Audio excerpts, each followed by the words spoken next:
Good evening, and thank you for welcoming me. And I want to say a little bit, I'm sorry for those of you, it was Hinglish, so you could, you have Spanglish, we have Hinglish, so there's Hinglish. A friend posted this on Facebook a couple of weeks ago, and the actress who plays this is Kangana Raught, who is really quite remarkable young woman who's really sort of shaking up things in the Bollywood film industry for lots of different reasons. And this is certainly one of them. The short version of the English translation is not going to be anything surprising to any of you, which is that, you saw how the male lead was treated as opposed to the female lead, who said exactly the same thing. How many people have been in a meeting where you've said something and then a man has said something exactly the same exact thing in the same words, and everyone has said, oh, that is such a good idea. That is such a good idea. So he says exactly the same thing, right? And then the director is like, yes, oh, you're so brilliant that you saw that she's a physicist in Poland and she would be saying something like that. Hi, Marie. So exciting to see you here. So the background of this was just sort of watching a lot of people posting about various things that have made me crazy. And I just felt like it might be useful for those many people who say, well, but it's their culture. That's how they are. It's the way they treat women. And so we don't really have a right to see that women inside Bollywood are giving as good as they get, and that there is a real pushback now. And it has been, it's not the first time, but it is really becoming extremely strong. And I thought it would be nice to start on a fun note, so you didn't just have Slumdog Millionaire's version of Bollywood in your mind. So that's what the background was. Actually, the kind of the struggle within Hollywood and Bollywood is fairly similar, and we're beginning, as you all saw with the Emmys and with the Oscars last year, some real pushback by women now to say this isn't all right. Right. It hasn't resulted in more director jobs going to women nor better parts for women quite yet, but at least they're not going down quietly. Right, and she actually in one line she says, she doesn't say glass ceiling, she says kanch ka ceiling, which is the Hindi word for glass. And she's basically making fun of the fact that, oh, what you think is now breaking the glass ceiling is that, our name comes before yours on the credits, but you still have more zeros at the end of your paycheck. So anyway, it was a little bit of fun to start the evening with. Exactly. So one of the things you did when you said you were going to come speak tonight is you entitled your talk, Equal to What? Fighting for a Feminist Future. And so I guess I wanted to start by asking you, what's a feminist future look like to you? Oh, geez, let's talk about that. A lot of people would say a feminist future is a utopia, but I actually, sitting here looking out at the Barnard women and having had the experience of watching extraordinary women in almost every part of the world, actually think we do have a feminist future ahead of us, and a feminist future in which there's a very different vision of what the world could look like. And the reason I said equal to what is because I've been increasingly concerned that too often the way in which we have defined what the struggle for feminism is, particularly in the context of the global north, but in many ways in many parts of the world, has been sort of a struggle for achieving equality. And I guess for me, I don't really think that is that is unpacked enough. So a personal hero of mine, Arlie Hochschild, wrote an essay in which she uses this term, equal to what. She's a sociologist who, if you guys haven't read some of her work, The Time Bind is one of her most brilliant articulations of how women feel torn between work and family. And she is challenging us because I think so much of the way in which we have thought about the struggle for women's rights has been to have an equal chance to do everything that men get to do. And yet I think in framing it in that way, we really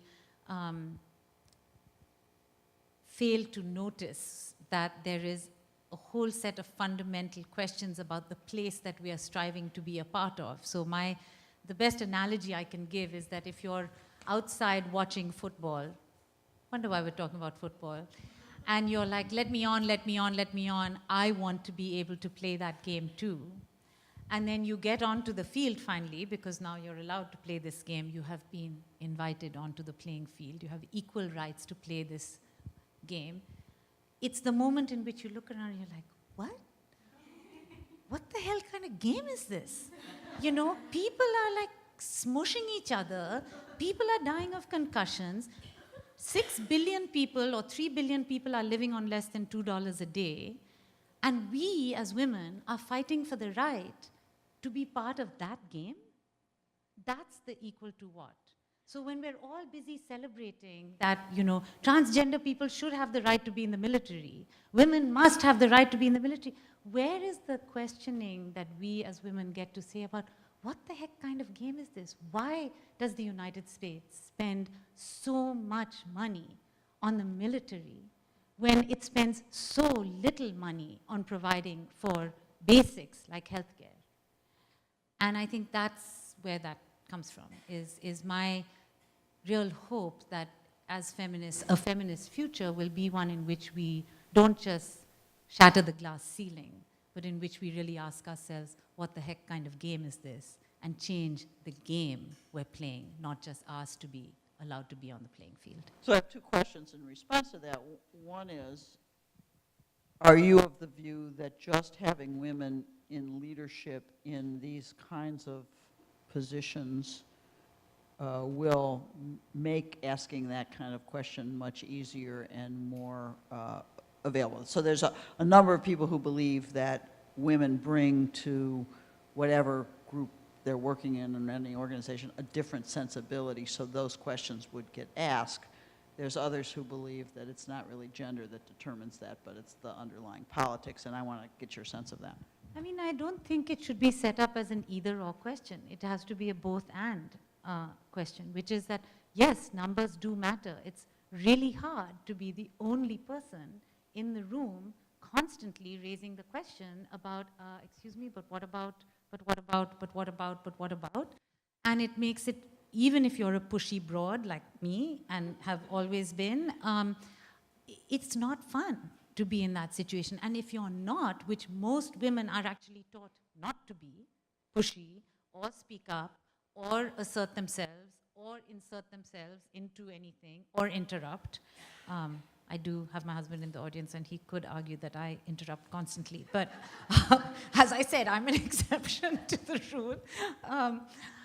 I think that it is important to have numbers. So there's no question, and I think, again, speaking from actual experience, some years ago, almost 15 years ago now, India passed a law saying that at the village council level, we needed to have at least a 30% representation of women in what was what we call the panchayat, which is called the village council.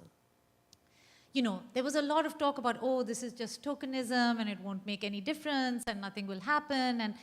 And yes, in the first few years, of course, you know, wives of were put forward, powerful headmen and chief put their wives forward. But slowly, women's organizations began to train women to run for those public offices. Women who were, you know, veterinary activists or grassroots activists or mobilizers or community organizers began to get elected.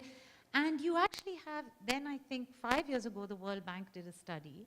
And actually it has turned out that having women in those positions in numbers, in large enough numbers, has actually made a significant difference. So I would say that it is important to have the numbers, and it is important to get into the existing institutions in order to be in a place where you can also say, tear down these institutions, because you're not going to be, to quote another extraordinary poet and shiro, Audre Lorde, I think she was right. You can't dismantle the master's house with the master's tools. But to be able to be in a position where you can even dream about doing the dismantling, you have to have your sisters with you. You have to not be the only person in the room being stared down by a group of people who literally can make you feel as though you are insane. Not to mention, you might have experienced sexual harassment and all sorts of other things in the process of that. So I think it's both and. So, talk a little bit, you know, at the Global Fund and later with Ford, you, have been in over 100 countries around the world, probably more, right? Or at least No, I worked never in them. counted, but yeah, it's a lot. So, give us a sense, and I know this is an incredibly broad question, and you don't have to answer it that broadly, but an example is fine. But give us a sense of what you think are the kind of the major challenges for women across the globe that that we as a community need to focus on. I think actually the question about equal to what is a major challenge, because I think for many of us who have actually a vision of what a world could look like with less violence, a world could look like with less greed, a world could look like with a different economic system, a world could look like where indigenous people's voices were honored, and where we actually learned from their experience. I think there's a way in which, quote unquote, women's issues have been neatly wrapped up and put in a little place called below your waist, which I find really problematic. So at the Global Fund, I just refused to say when people said, well, it's great that the Global Fund works on on women's issues. And I would say, no, actually, we work on the right for women to speak and be engaged and lead on all issues. I just find it really fascinating that we, again, do this sort of ghettoizing of what particular issues are women's issues, like as though 50% of the world should somehow not care about healthcare or education or nuclear power plants or, you know, clean drinking water or dams or jobs, you know, you get the drift. So I would say that I think a huge issue for women all over the world is this question of the right to be represented and have voice and have power on all of the issues that matter to everybody else of humanity. And it's kind of ironic when you consider that not only are we half of humanity, but we gave birth to the other half. Like there would be nobody else on the planet if it wasn't for us, which somehow people keep missing in this conversation for some reason.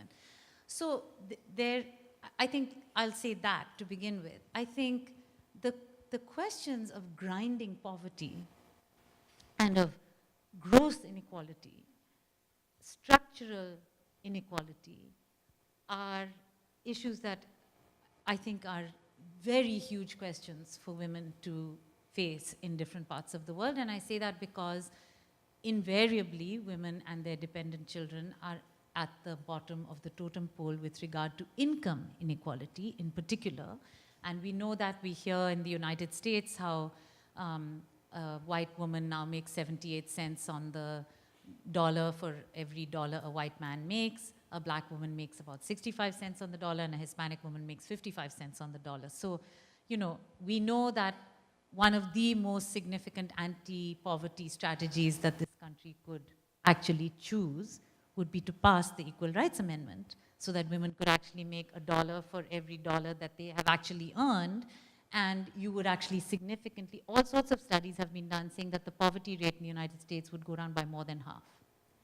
So I was going to ask, you may have already answered the question, but I was going to ask you if you could wave your magic wand as to one policy change that would make the biggest difference. Is that it? I mean, I think the question of addressing gross inequality and an economic system that consistently has delivered a world to us in which those vast majority of people are sitting on the outside of that playing field, yes, I think that's a significant issue. And perhaps for me, I came to women's rights from an economic justice perspective. Marie is sitting here, and I was part of the Ms. Foundation's economic justice collaborative. We had a collaborative in which women talked about issues around equal wage and equal pay.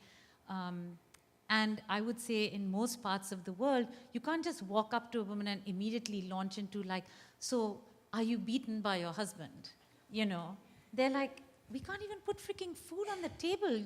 don't come and give me your like upper class wisdom and tell me about how my domestic violence situation is. So I actually really do think that it is that class and economic justice and freedom from that kind of grinding poverty is an incredibly important piece. But it's not a policy thing that can just be done with if we had a stroke of the wand, but I think it also requires a level of voice and mobilization by women. But I would say yes, across the globe, in almost every part of the globe that I have been in, no matter if the country is a middle-income country or a poor country or an upper-income country, the questions of economic freedom and economic justice sort of underlie a lot of the struggles for a larger set of freedoms. They're not, I don't like doing a hierarchy of struggles because you have to have freedom and voice to be able to push for those changes.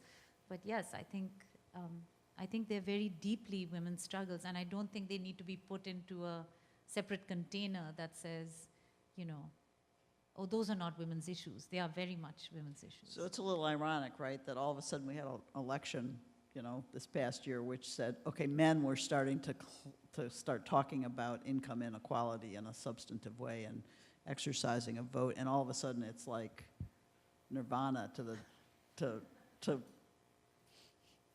both political parties recognizing that, and it's the same thing women have been saying for many, many, many years. Like I said, it's like the guy in the movie, right?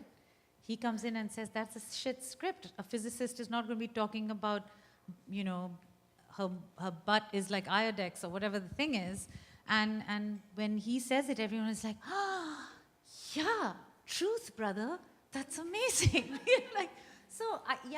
I think it was disturbing and it was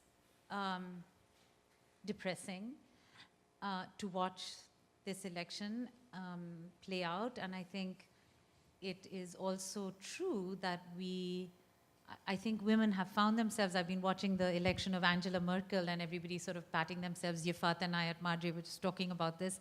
Everyone is like, oh, well, she won again, that's so great. And I'm like, yeah, and she has never once either called herself a feminist or stood up for, you may have seen the recent New York Times article about the state of women's rights in Germany.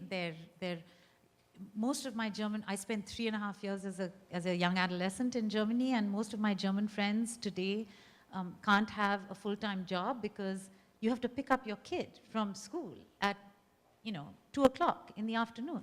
There's no after-school care, there's no nothing, you're supposed to be there. And there's nothing worse in Germany than being a Rabenmutter, which is, a raven mother, basically, who is not there, like, looking after her child all the time. So I think it's interesting that we find ourselves in a situation where women also can't claim a space around the issues that they have talked about and made their own for so long, if they claim that space inside what is seen to be a primarily masculine space. You can do it in your women's clubs over here, but don't come into politics and talk about this same thing. So, yeah. So I want to explore a little bit, and then I'm going to come to the audience and I'll keep asking a bunch of other questions, but I wanted to explore a little bit, obviously the Trump administration and all of that has happened, everything, just day after day after day. You mean Voldemort, right? I'm sorry, yeah. Yeah, exactly. I don't take that name. Voldemort. I'm not even going to go down the laundry list, right? No. I don't need to. Right. But what do you tell, particularly young people, about what we should do in response? How does, first I'm interested to your view of will we survive 4 years or 8 years, which is a possibility. But more importantly, what's your recommended response to what I find to be incredibly, if not chilling, at least so constantly in our face that it's hard to kind of get up for doing anything? Well, I think the optimistic thing that I would say which I really actually did feel in a weird way. How many of you were at the Women's March in one place or another? Just show of hands. It's a lot. There was something really amazing about that. And I have been in the US since 1983, and my first thought was, wow, this is so unlike Americans. They never come out on the streets for anything. You know, I mean, I grew up in a country in which we were on the streets for everything, all the time. And it was really powerful and important. And I don't think it was an accident that the first act of resistance to this administration was led by women. And I don't think that it's an accident that it was an effort by a non-traditional group of women's actors, i.e. it was not the usual women's rights organizations who mobilized the Women's March, right? I mean, we have lots of amazing women's rights organizations, but it wasn't them who organized the Women's March. It was other people who just like stood up and took hold of this and were like, we need to do something. And the sense of explicit commitment to an intersectional, cross-race, cross-gender, cross-issue, cross-religion, cross-ethnicity, trans, queer, palpable commitment to a new vision, feminist future. I saw it like right in front of me, like in that. And, you know, even the bright pink hats, which you may seem strange to you, but you know, Coco Chanel once said about India, shocking pink is the navy blue of India. For me, seeing bright pink hats in a country that wears an extraordinary amount of gray and white and black was really wonderful. And they weren't made in China.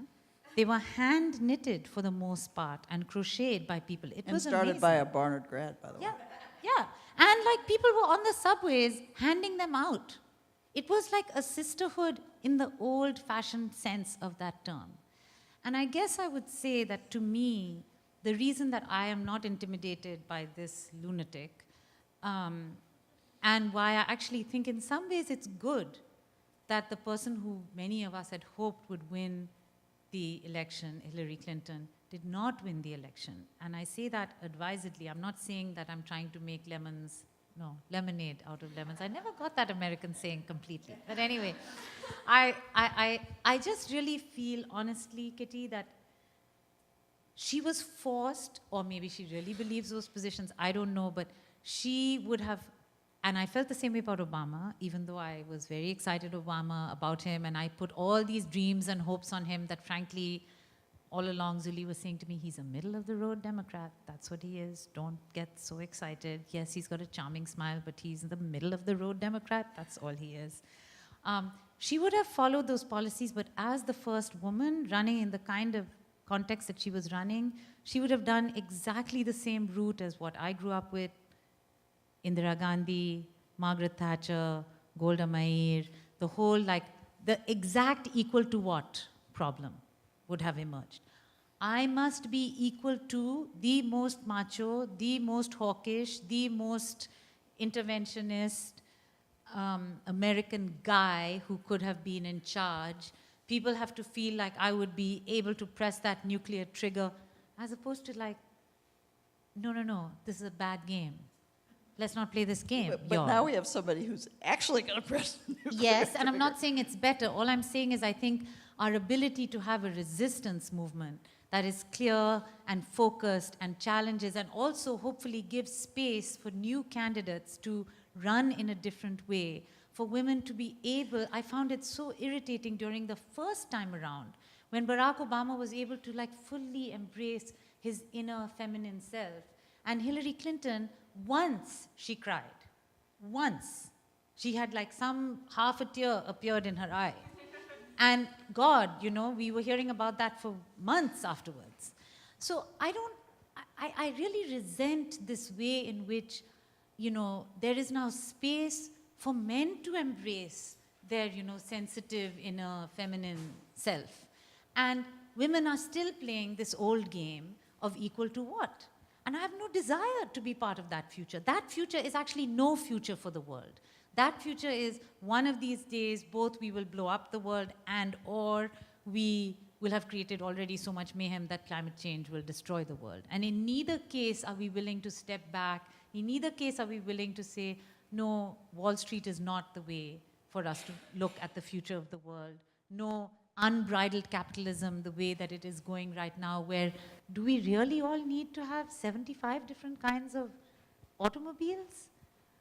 I mean, I grew up in India where, quote unquote, our market was closed. I don't think I suffered because I had 3 kinds of toothpaste to choose from, as opposed to 85. I grew up in Detroit, so 75 kinds of automobiles was actually quite a good thing, but, you know, it's all one's perspective. It's all perspective, that's true.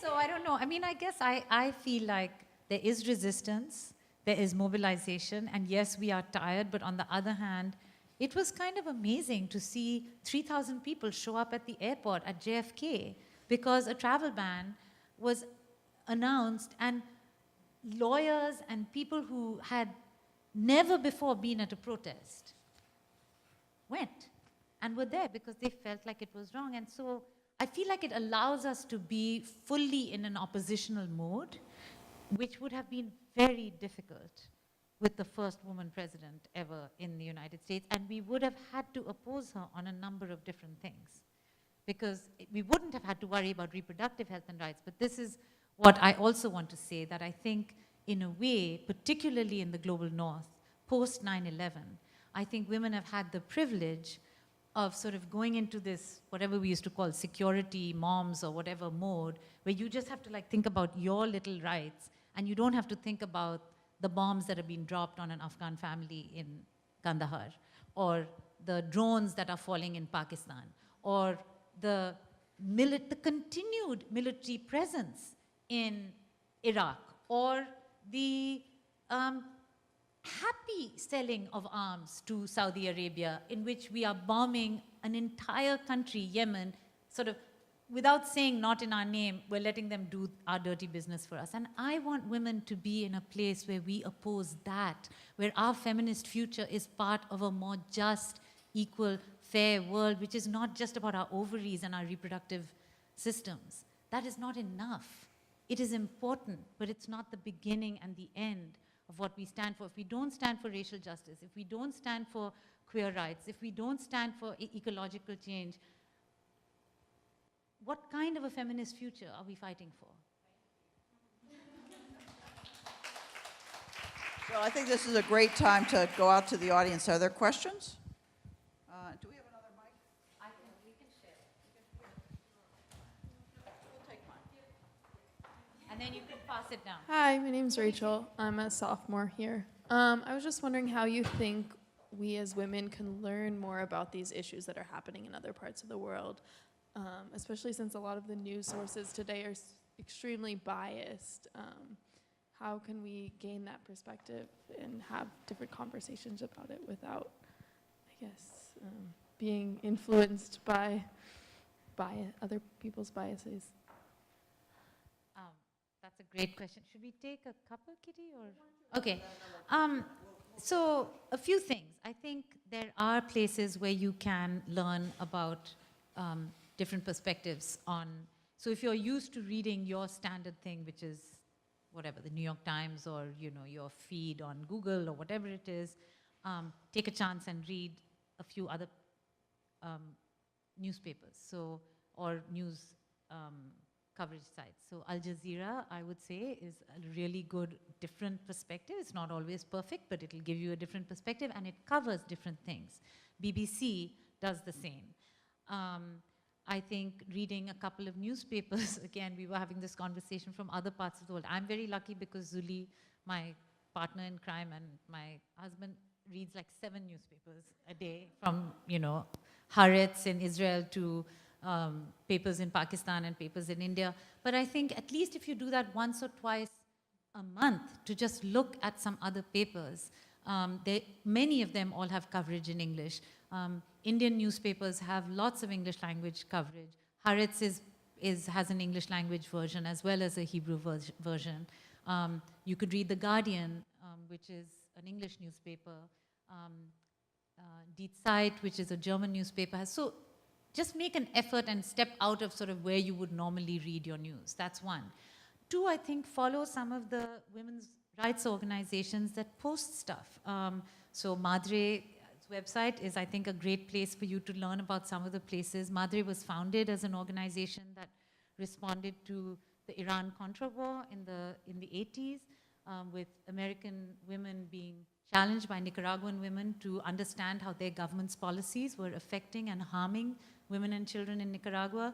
And I think if you went onto a website of madre.org or the Ms. Foundation for Women.org or the International Women's Health Coalition.org or the Global Fund for Women.org, those are places where you will read about a different set of stories. A wonderful site where women report their own stories is called World Pulse. If you folks haven't heard about it, women journalists, self-described journalists, tell their own stories and report on things happening in their own countries. So those are a couple of starting places that I would say. And then I think the other thing is to, the New York Times has now started doing this thing where it says, perspectives from the opposite side, I always read that because I really cannot bear to watch Fox News. I don't watch that much television. But it is worthwhile to understand what you're up against as well. So once in a while, some of that is probably a good idea. Will you introduce yourselves too? Thanks. Sure. Hi, I'm Emily. I'm a Barnard alum. I just graduated in May.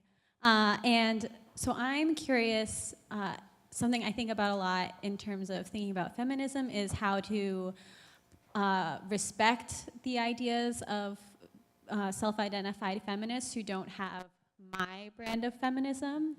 And I mean, I'm thinking a lot about what you say about equal to what. If it's a feminist who is still playing that equal to what game, like how do you balance taking her point of view into account and trying to, also think about, like if a woman like that, like Hillary Clinton, as you were saying, were to be empowered, like would you view that as a victory? Because also, how do you balance that, those two ideas? So I think it goes back to that question which Kitty asked me earlier, which is, do we still need more women leaders? Hell yeah.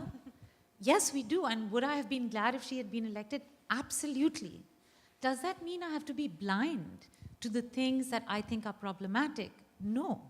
And does it mean that we as feminists have to feel that we can't challenge our sisters on the things that we feel are inadequate or not progressive enough or, no, of course not. And it doesn't mean that to be a feminist, just like in any other form of ideology, Marxists have a spectrum from this side to this side. I mean, you had Trotskyites and, Stalinists and Maoists and Leninists and, so why shouldn't feminism as another ideology have a spectrum of perspectives? I don't think that that is something we should be surprised by, and I think we should welcome it. And I think particularly women of color have given us a way to think about feminism in a way that challenges also profoundly sort of white privileged understandings of what feminism can be. We've heard of terms like womanism and we've heard of other terms.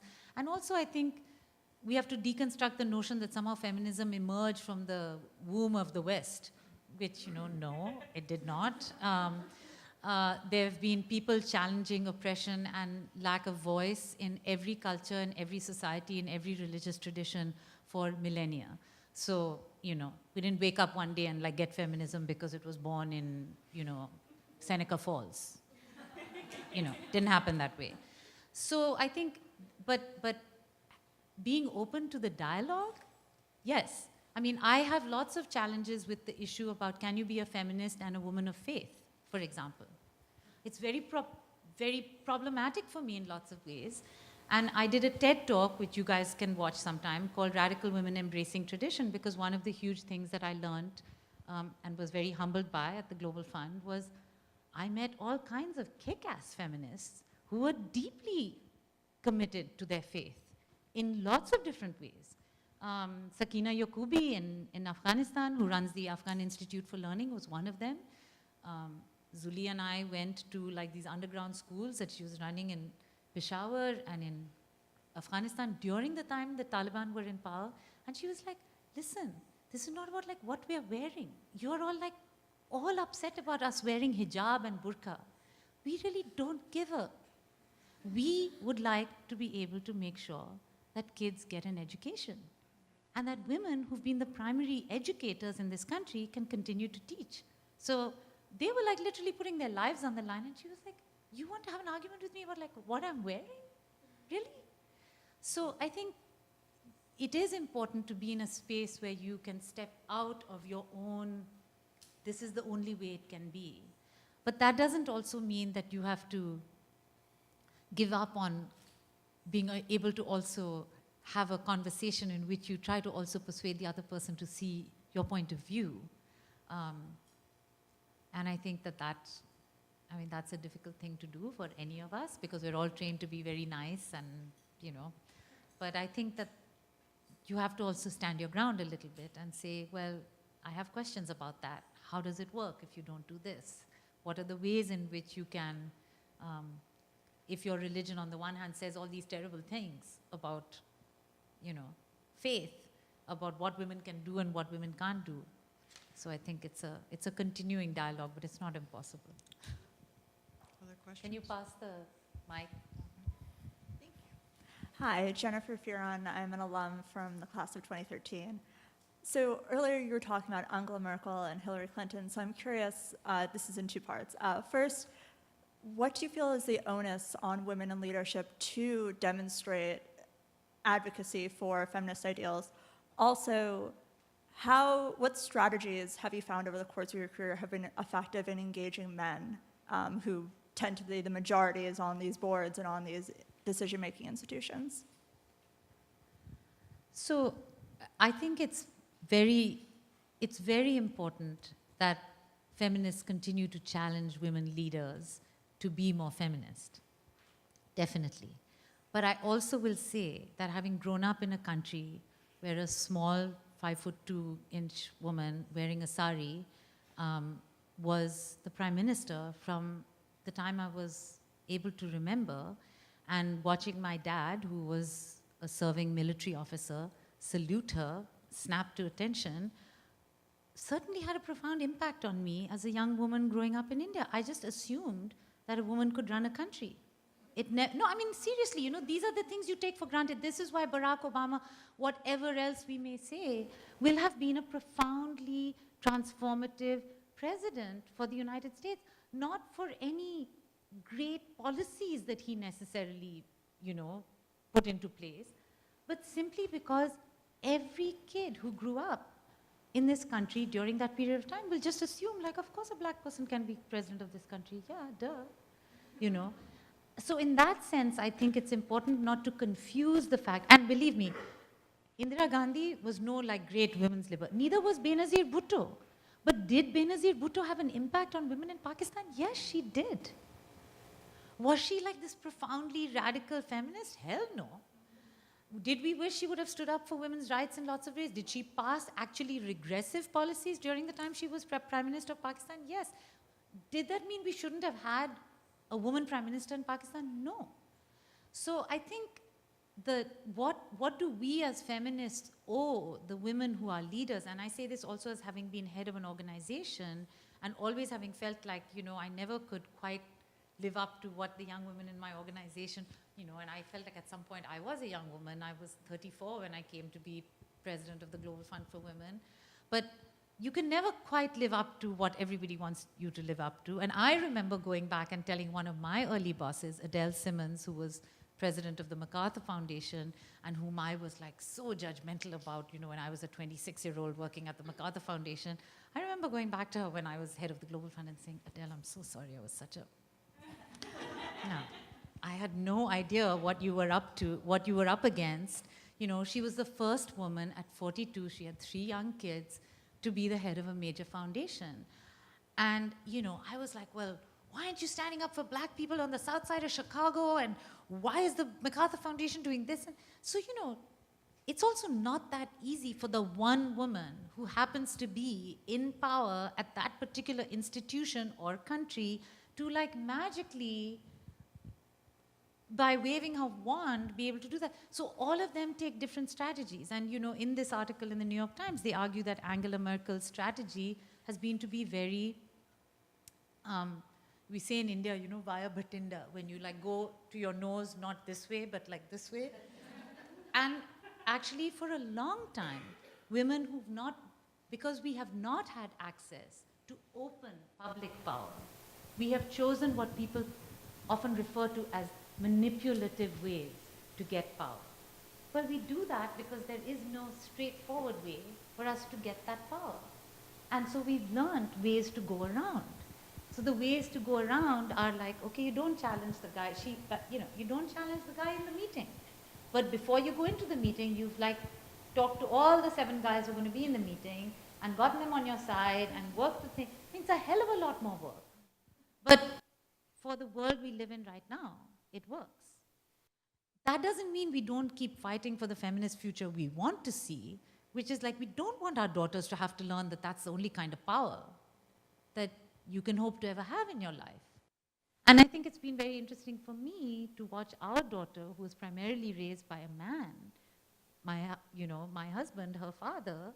She has a very different approach on a lot of things. And it's things that you learn as a small child. Like, look how we're sitting, okay? This is how I was taught.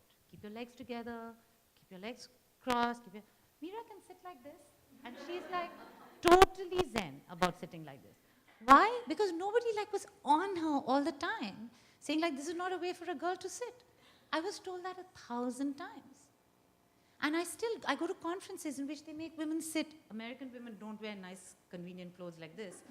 They are made to sit on these high stools. Have you ever seen these conferences? And like they're wearing skirts, and you're like, what the fuck? What is this? This is ridiculous. This is absolutely ridiculous. And it immediately minimizes your power. Immediately, because you're conscious, you're not able to speak with your full confident self.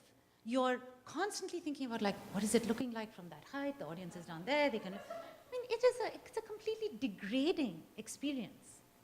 So I think there are ways in which we have to unlearn things as women. But I think there is this funny dance that we will have to do for a while for women who are in positions of power, that we don't undermine them, and that at the same time we continue to push them.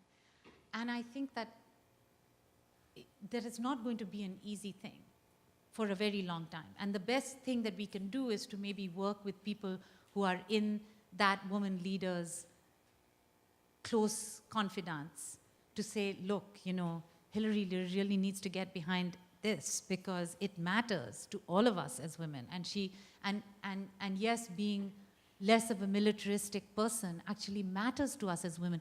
If we don't say that, how are we supposed to expect a woman who's like the first time in a position of that kind of power to be able to have the guts to be able to challenge that? So I think that, that would be my response on that. Thank you. And then one back there. My name is Kofo Eke, and I'm an alum, and I have 2 questions. The first is that if you can distill your years of experience into one baton to pass on to our generation, keeping in mind that we are globally affluent, overly educated, and very distracted, what would be your best advice, or what insight would you give to us to be able to operate in these leadership positions with wisdom, where we're operating now with a lot of idealism? And then the second question is more pertinent to me, where I'm trying to start up development projects in Nigeria. And my main issue really isn't gender, but is corruption and infrastructure. What are some ways that we can go around so we can start to implement these projects for economic justice? The baton question is a hard one.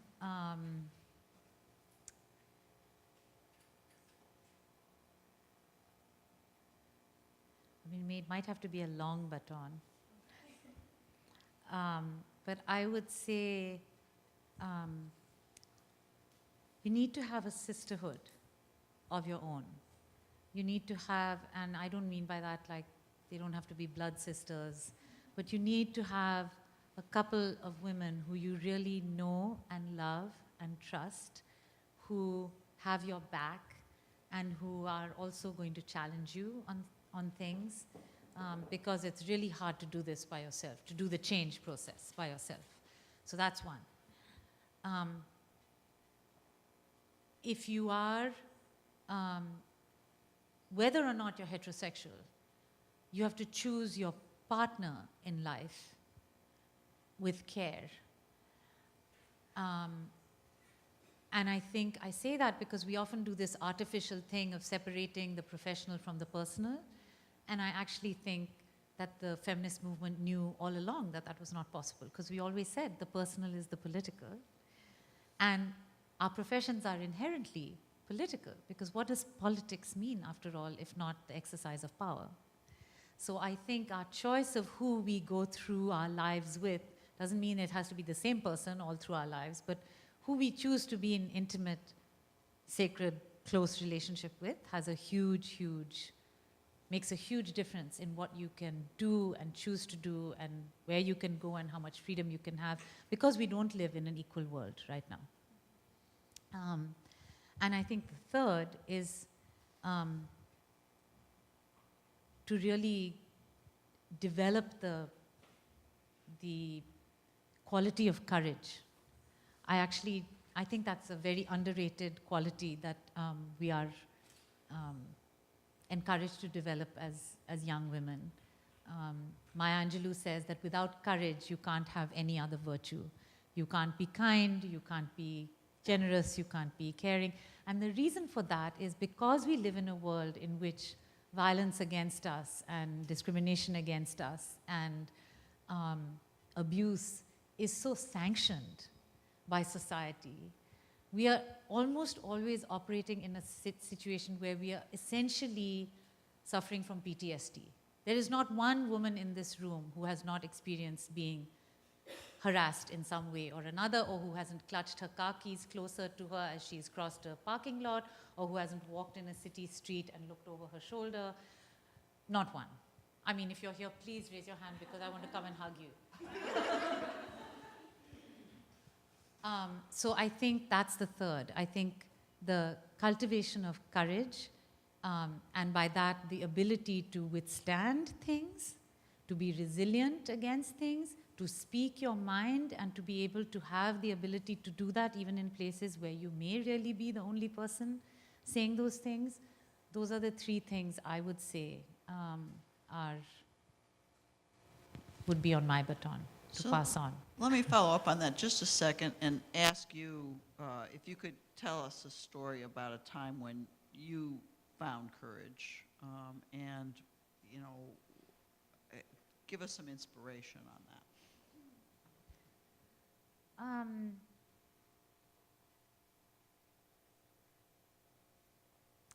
Well, I was in my last year at Princeton and graduate school, and I was walking back from the group house that I live in on my way to the, we all had computers that were in the building. We didn't have laptops. So, and I was walking back, and Princeton has these things called eating clubs, which are sort of a different kind of thing than, sort of like fraternities, but not quite. And there were a bunch of really drunk guys at one of the eating clubs, and I was on the sidewalk, and I was walking by, and one of the guys came out and peed on the sidewalk in front of me. And I said, I don't think that's necessary, or something like that. And he just grabbed my hand, called me a really offensive term, pulled me inside on the lawn, and I was surrounded by a group of men who exposed themselves.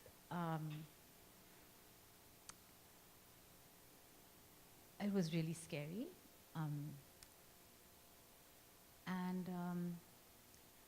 I managed to finally just pull myself away, and I ran to the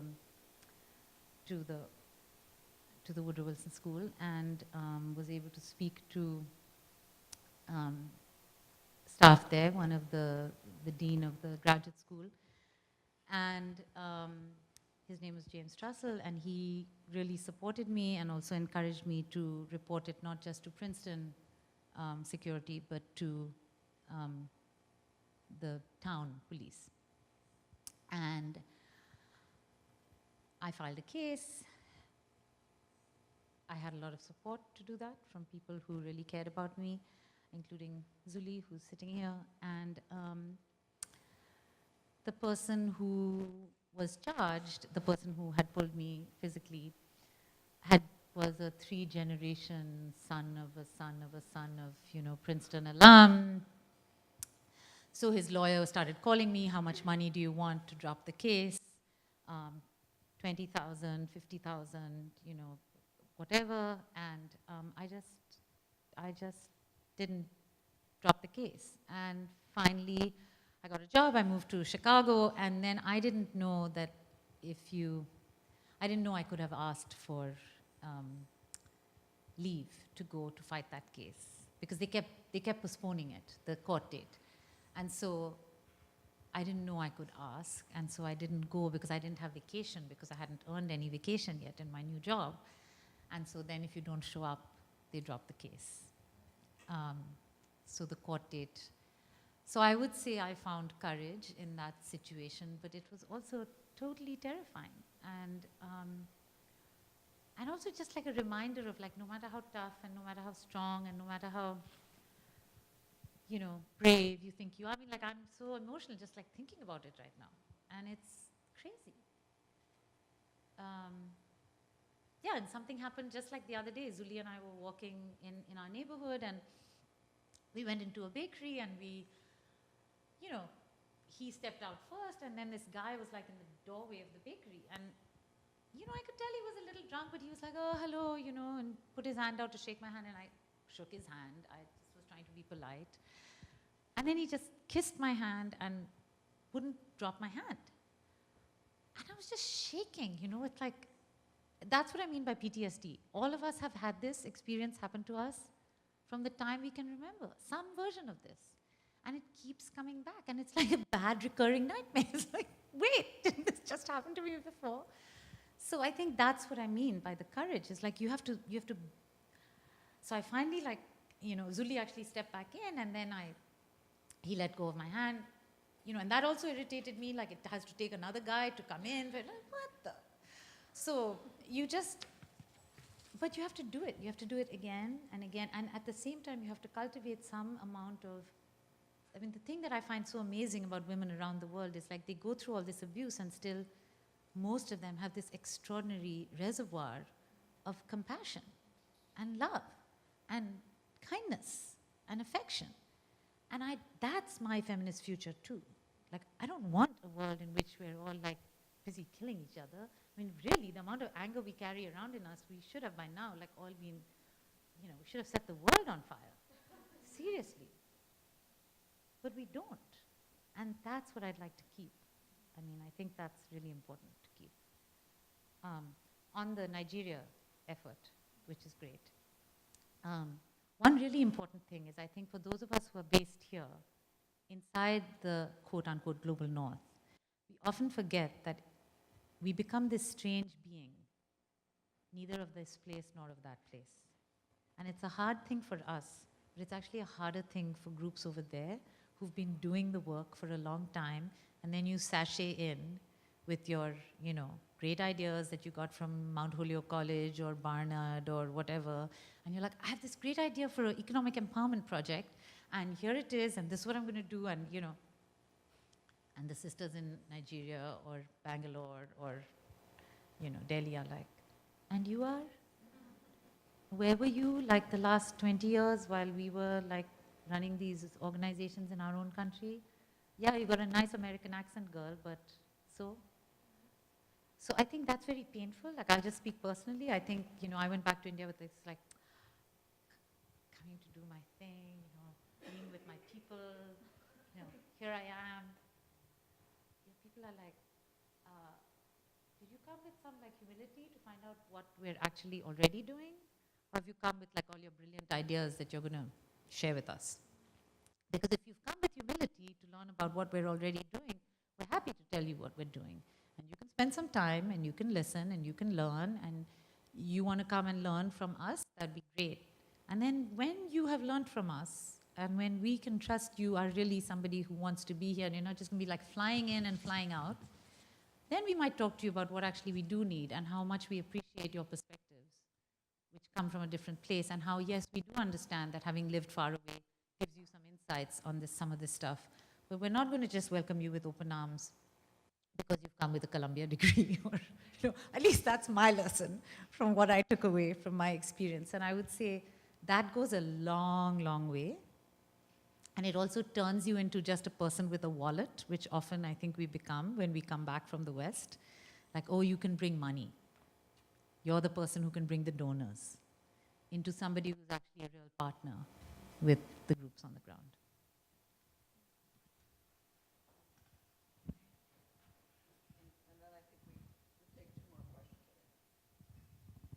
Hi, thank you for sharing that story. That was obviously very impactful.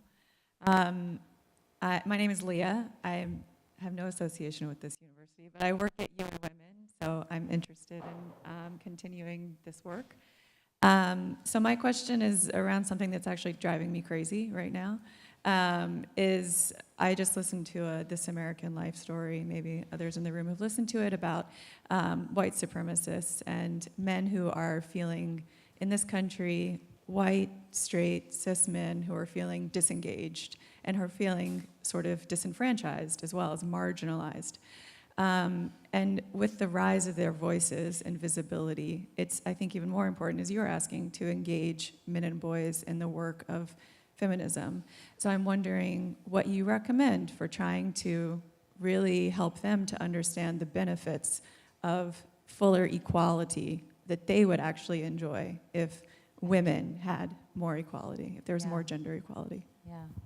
I think that's a really important question. And I actually, it's interesting because a long time ago, Zuli and I, we talk a lot about these issues at home, and Zuli said something like, I think the thing that's really so frustrating is that men don't recognize that when women are fully emancipated, men will be too.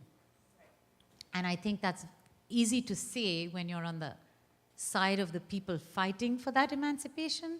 But think about putting it in any other context, right? What if Indians had told the British, hey, when we throw you out of India, you will be emancipated too. You'll be feeling great. You won't have to worry about all those starving people in Calcutta. Didn't feel like that when they lost the Raj, jewel in the crown. Didn't feel like that at all, right? So I think one thing for us to begin to understand is that, yes, that might be true, and yes, we may really believe it to be the case, and yet power is always taken, it's not given. And this is why I hate the word empowerment. Nobody can bloody empower another person. You take power. You fight for it, and you goddamn well take it. Nobody woke up one morning and said, oh, black people, we are so sorry, we only considered you 3/5 of humanity. Now, we're going to, include you as a whole person. Oh, and by the way, that's only men, not black women, and not white women.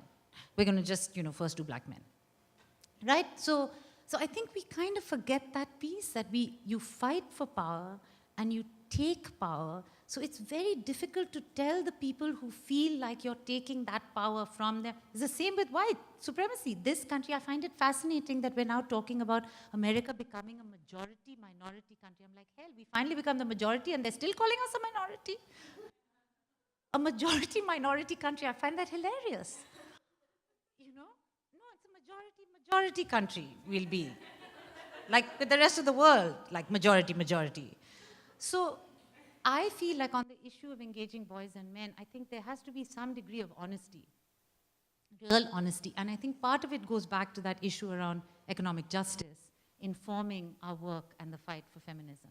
Because there is a lot of grossness that affects both men and women. And you will see in places of the world that are poorer and where you're closer to the bone of survival, women and men understand that. And women in Oaxaca, yes, they suffer from domestic violence, but I still remember going in 2002, I think, to Oaxaca and a group of women who were doing domestic violence training, saying that we try to explain to men in our community that if you beat us, we can't be strong. If we can't be strong, we can't stand shoulder to shoulder with you. If we can't stand shoulder to shoulder with you, we can't help you in your struggles. We are with you in your struggles. We want you to be able to have better jobs. We want you to be able to have, you know. So I think there's like a kind of wisdom in that we lose when we are not so close to the bone. And I'm not romanticizing, okay? Poor women get the shit beaten out of them in India and in Oaxaca and in 1,000 other countries around the world. I'm not saying, it's some kind of like love fest. I'm just saying that they understand that overall, the crisis is a crisis that affects the whole community. And that the way to fight for their rights is not absent a struggle for the rights of men in their community. Now, what can we learn from that in our engagement? In our own communities, in our own families, in our own, So is there a way in which we can begin to have this conversation? You can't say that women are not going to be taking jobs away from men when essentially, actually, that is true. In a world where physical brute strength no longer actually defines what kinds of jobs you can do, and in a world in which you don't have factory jobs, actually it's true. Women are taking away jobs that men used to be able to do. And actually we're doing it better. No, seriously. But this is not an empowering kind of feeling for men. So I think approaching it from a place of recognition and really looking at it and saying, this is true, it is hard, and now, where do we stand together? And that is why I think for women to take up issues of economic inequality as part of a larger struggle for a more equal feminist future has to be key. It cannot be that we can have this, again, it's the equal to what? Oh, well, we want to be equal to you in this shitty economy that we have right now. Great. Of course that feels like a threat. It is a threat. And it's the same for immigrants. It's the same for, I could go on down the line, right? So I would say that how do we engage men in this struggle for a more equal future is to engage in a more expanded vision of what this feminist future entails. There's not a feminist future where we have taken the place of the current, masters of the universe. You. No, we don't want that. But are we clear about that? Are we making that visibly clear? I'm not sure that we are, honestly.